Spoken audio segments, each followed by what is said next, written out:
What's up, guys? Welcome back to the channel. Today it's raining outside, so we're not going to take the Mustang out and do any videos with it. We're actually going to take this out, do a walk around of it. This is my 2022 Taos, and I'm going to talk about reasons, just features if you're looking at buying a Taos, reasons not to buy a 2022 Taos, because there are some cons to the 2022. It is the first year of the Taos. But anyways, let's go ahead and head to where we're going to do the walk around, and you guys like and subscribe.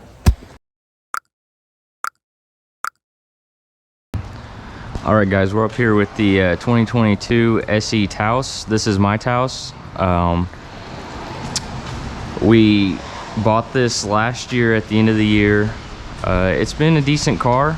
I know they have their issues, these 2022s do. Like right here, I can see the windshield, not the windshield, the lights fogging up. That's new, never noticed that before. This one's not doing it, so that's good to note. Anyways, where do we start? So we're going to talk about pros and cons of the exterior first, and then we'll go to pros and cons of the interior, and then we'll go for a drive, and then at the end I'll talk about the issues of why, if you're looking at one of these, you might want to stay away from the 2022s. You might want to go 2023 or newer. 2022s have known to have their issues, but we'll talk about those at the end. On the outside, I'd say this car is really sporty. I love the color of it. This is an SE, so it's the middle trim that goes S, SE, SEL. And I would say the SE is probably where you get your money's worth, because you have all of the options of the SEL, except for maybe the nicer radio system and the leather seats.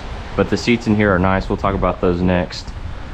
I would say, there's really no pros to the exterior. Volkswagen has a good paint. There's no panel gaps or anything. This car is well put together. The wheels are nice. These do come with black wheels. You can get the optional sunroof, just like you get on the SEL. And it's actually the big pano roof with the sunroof. The headlights are LEDs. They're nice, other than this one fogging up, which that's new. It's never fogged up before. This one was built, during the COVID time, so it's missing things like the blind spot alert. And there's some rear sensors you can get for this, but it has the backup camera still.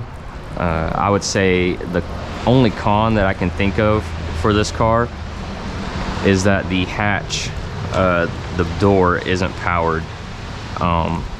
It's just because it's an economy car, I guess, save a little bit of money. I think they could have done better there and just added a button, but there's not even a button inside the cab to open that. If you do a curbside pickup, there's not a button to unlock. You can't use the key fob if you're inside the car, so you literally have to get out of the car and go around to open the hatch. That's one of the cons that I can think of. This also comes in front-wheel drive and all-wheel drive. This has Volkswagen's 4Motion Smart all-wheel drive, and it's been amazing. We live here in Oklahoma, and it's only snowed once since we had the car, but it got around just as fine as any Jeep or truck you saw. But really, that's the exterior. It's sporty. I guess the size, it's a compact SUV. If you don't need anything huge, I will say the size is just perfect for what we need it for. We just need it to haul around our dogs. So, if you have dogs, I have 2 German Shepherds that both fit back here at the same time. Plenty of space, plenty of cargo space for that. So if you're considering this for space, I think there's plenty, especially with the economy and everything. It gets good gas mileage. You can carry everything. I don't think this has a hitch. It does not have a hitch, but I think you can get a bike rack for this if you have bikes or anything like that. But it's cold outside, so let's get in the cab and talk about the interior. And then we'll start this up.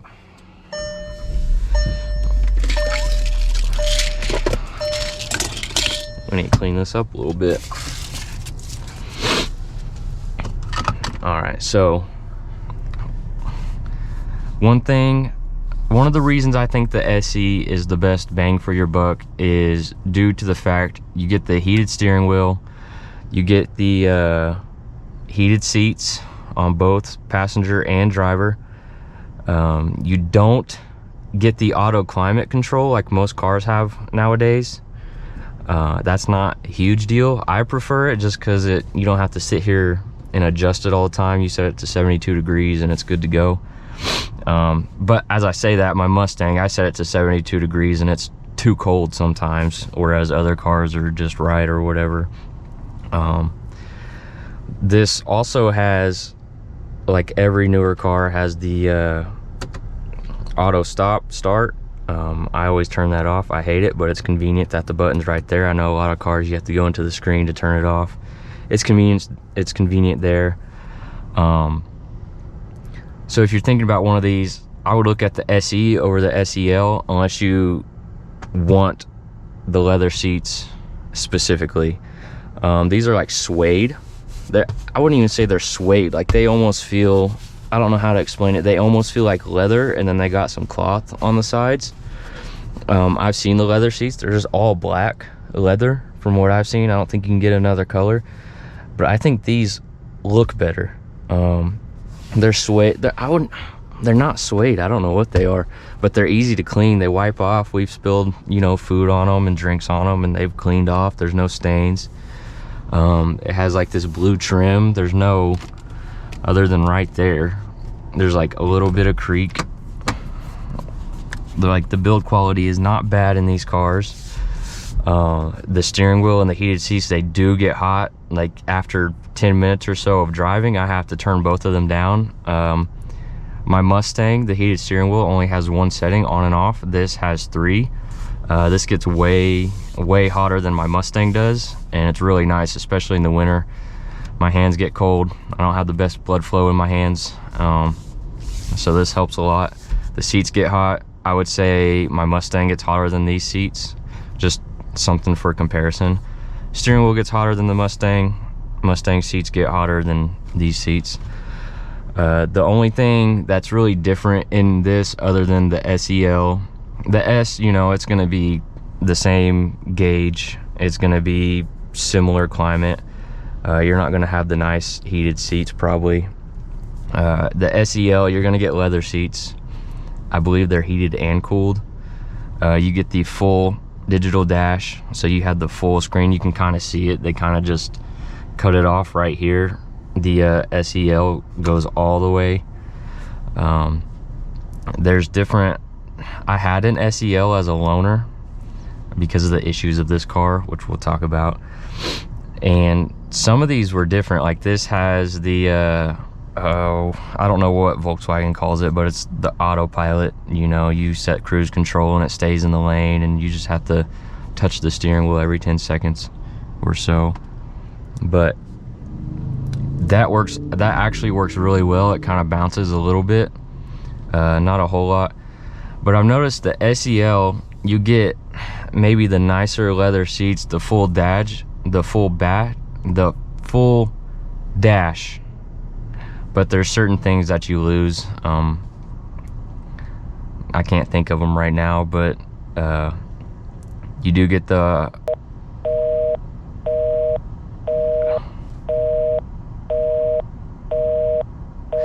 the adaptive cruise control with this, the lane keep, where it drives in the lane for you.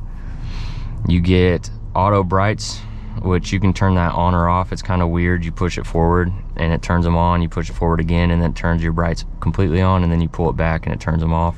So you have to do it twice if you want to keep the brights on. This dash is, customizable to however you want it. I would say the SEL dash is a little bit nicer just because there's more stuff you can put up there. Like, you can put up your map and everything. It has navigation. This doesn't have navigation, but it does have wireless CarPlay and wired CarPlay. And I'm assuming that it has wireless Android Auto as well. If it has CarPlay, that's usually how it goes. Plenty of space in the back. Overall, I mean, I like this car. I enjoy it. It's a nice car. We're averaging 23 miles per gallon since we refueled. That's for me. I sat in the car and this morning for an hour doing some homework, and then, you know, that's around town driving. I drove it on the highway last week and I was getting 32 miles per gallon. So it does get good gas mileage, especially if you're looking for an economy car. This is what you're going to be kind of looking for. What's nice about this is all four windows can go down automatically, and they go back up automatically. There's not a lot of cars that give you that feature. It's usually the driver can go up and down auto, or it's the passenger and driver can go up and down auto. It's usually not all. That's nice.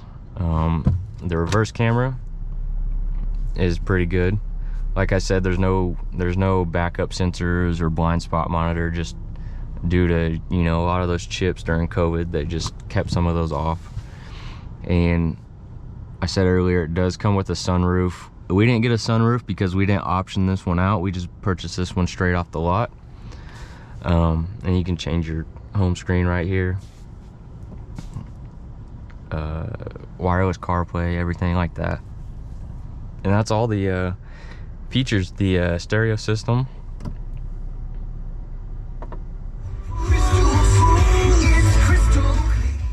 is actually pretty good.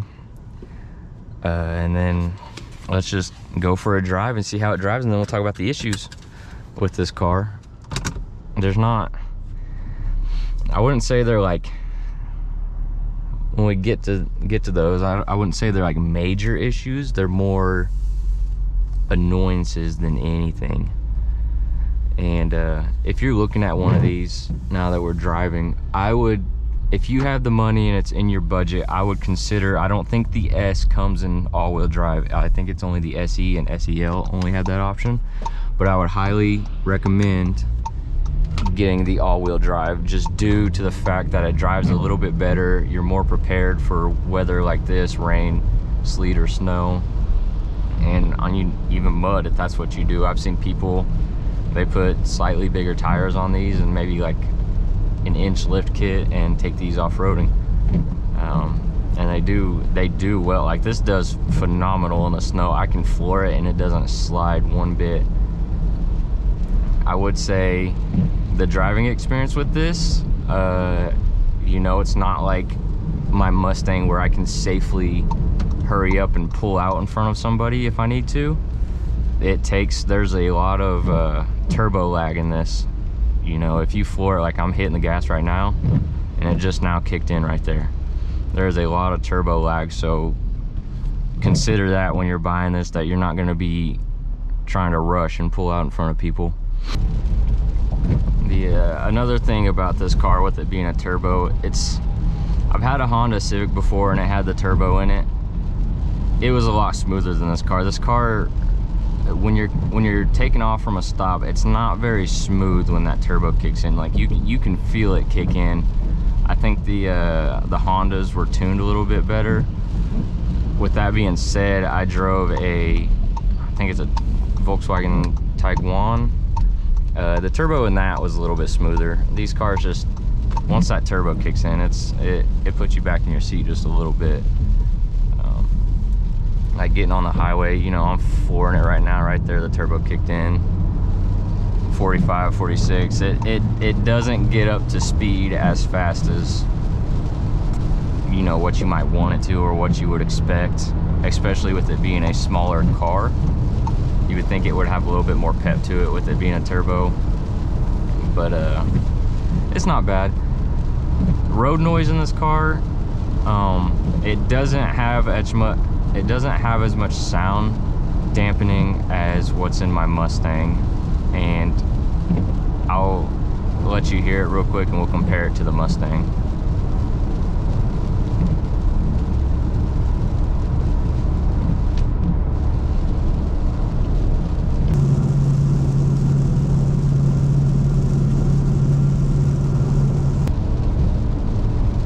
I'm not one of those people that's really a big issue for me, you know, because I blare my music. My music's always loud. I'm always bumping to the radio or whatever, and I don't mind the sound of the road. It doesn't bother me one bit. If that's something that bothers you, you might, you know, look at one of the Ford, Chevy, or Dodges, just because if you're gonna buy an economy car, you know, you're not gonna get that luxurious soundproofing, sound dampening cab like you would in some of those higher end vehicles. With that being said, the drive in this thing is really smooth for what this is. It kind of has the suspension feeling of a car, of like a sedan, like a Honda Civic or a Camry or something. It doesn't have the smooth SUV suspension, but compared to my Mustang, this is a relief to drive when I get to drive it. This is my girlfriend's car,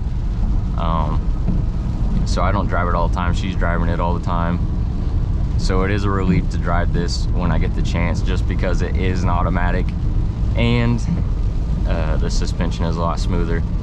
And speaking of automatic, I believe if you get front wheel drive, correct me if I'm wrong, if you get front wheel drive, you get a 7-speed automatic, either a 7-speed or an 8-speed automatic. And then if you get all-wheel drive, you get the it's either, I think it's 7-speed dual clutch transmission automatic. And believe me when I tell you, it is a very smooth shifting car. You do not feel the shifts in this car at all. The only time you feel this car shift is when you floor it to pass somebody and it downshifts. That's about the only time. But when you're going up to speed, you don't feel any shifts at all. And you know, con-wise on the interior, I don't think there are any. Just these would be more opinions. Like for me, auto climate control, I mean, would that really add that much to the price tag to add that into here? I don't think it would, but that's just me. And this next one goes for every car that does this. Chevy, Ford, every single car does this. Why can we not put the full dash in every car? Like, why does that have to be a thing? Like, we're one step below the highest trim level and we get half the dash compared to the other ones. Like, just give us the full dash. That's just one of my pet peeves, you know. Why should I have to spend $5,000 to $10,000 more dollars just to get the full digital cluster? That's just a pet peeve of mine. It's annoying. This does have a wireless charger in it as well. I forgot to add that. But I really don't think there's any cons to the interior of this car. I haven't had any issues with it. My girlfriend hasn't had any issues with it. And speaking of issues, the issues that we have had, and the reason why I strongly suggest, if you're looking for a Taos, go 2023 or newer. Do not buy a 2022. And just hear me out. So we've had this car since October, shoot, I think September last year. It's got 7,000 miles on it, and it's been in the shop 5 times. The first time it went to the shop, the speaker was blown. The second time it went to the shop, it was doing this weird thing where auto stop start was messing up the transmission. You'd hit the gas and the car would like lunge forward and stop and act like it wants to stall on you, and then at the same time it would try to start back up. And so we took it in. They said there were some updates, so they updated it, and we did all that. The third time we took it in was for remote start not working and the check engine light came on. Those were tied together. The check engine light just came on months after the remote start stopped working. So they fixed that. Remote start works now. Remote start only works most of the time. There's some times where it won't work. That same week that we got the car back from getting the remote start fixed, it went back into the shop for that original problem of the transmission just like jerking around, and they put some fuel additive in it to fix it. And they were saying it could be due to bad gas, but I get gas from the same place, and I put the same gas in here as I do my Mustang, because my Mustang, even though you can put 91 in it, you can also put 87 in it, and I put 87 just because it's my daily driver. And I haven't had any issues out of my Mustang, but I have in this, and so I don't think it's the fuel. I think it's more than that. And then the fourth time it went back due to the radio overheating, and I believe it's from the Apple CarPlay. The screen gets hot and freezes all the time. Even the digital cluster, it would get hot. It never really froze, but it would get hot. And then I've also seen where people have the issue of the head gaskets going bad in these. We haven't had that issue yet. Hopefully we don't have it. To be honest, we're looking at something different, just because yes, this car is under warranty and all of these things are getting fixed, but with how often and how many times we have to take it into the shop, it's becoming inconvenient and annoying, and we just don't want to deal with it anymore. And with how many times it's happened, there's no telling if, you know, we hit 36,000 miles or the 3-year limit, if these things will happen outside of the warranty. So we just don't want to deal with it anymore. But I would say if you're looking at a Taos, it's a good car. Just don't get a 2022, because it is the first model year and they had their issues. Just like the new Mustangs, the 2024s, they're having their issues. They're going back in the shop after 300 miles of driving because they won't turn on. First model year has its issues. Buy a 2023 or newer and you'll be happy with this car. Just don't, if you see a 2022, the sales guy is going to tell you, oh, it's the cars that were technically 2021s that were built first. Don't let him say that to you, because we bought this at the end of 2022, and so they'll try to get you with that. But anyways, that's my pros, cons, and the issues with this car. I hope it helps whoever is watching this video. If you're looking to buy one of these,